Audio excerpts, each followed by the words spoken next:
Hi, my name's Steve and welcome to the Seaside Allotment channel, and today I thought we'd just talk about perennial kales. And these are really useful early spring and hunger gap basically. Just keeps your kale supply going, and really lovely as well. So I've got two varieties. I've got this one which effectively ends up as a tree kale, and that is really nice, and the big leaves are kind of cabbage like, and then the smaller leaves are really quite tender.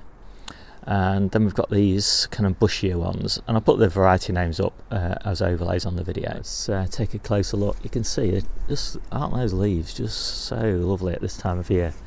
And yeah, really enjoying these. And of course they're completely hardy, so we've had some pretty hard frosts. In fact, a couple of days ago it was -6 here, which is quite cold for where we live. Yeah, and it's survived just beautifully.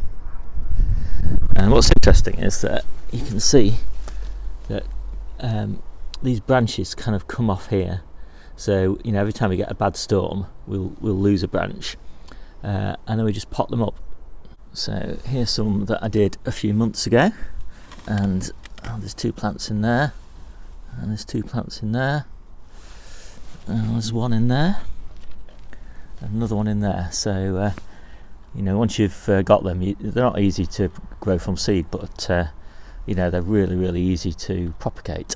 Now these are the smaller bush-like ones, and actually these have such tender leaves. Now they look really tiny at the moment, and that's because the plants do get a bit straggly, and so you can probably see that I've cut them right back, and they're regenerating.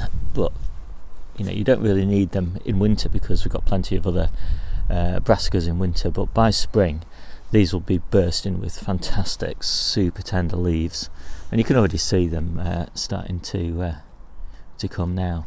Obviously too small to eat at the moment, and again you can propagate these fairly easily, and I'll show you some of those in a second. But yeah, really recommend these perennial kales, and yeah, can't speak highly enough of them. If you like your brassicas in the hunger gap, this is a really easy way to get them. And these are cuttings of some of the bushy perpetual kales, and you can see they're doing really nice as well. So in fact we're just about to get those planted on Debbie's plot. We're looking forward to eating these again. So again, got those perennial kales planted now. There's one there, there's one down the other end there behind the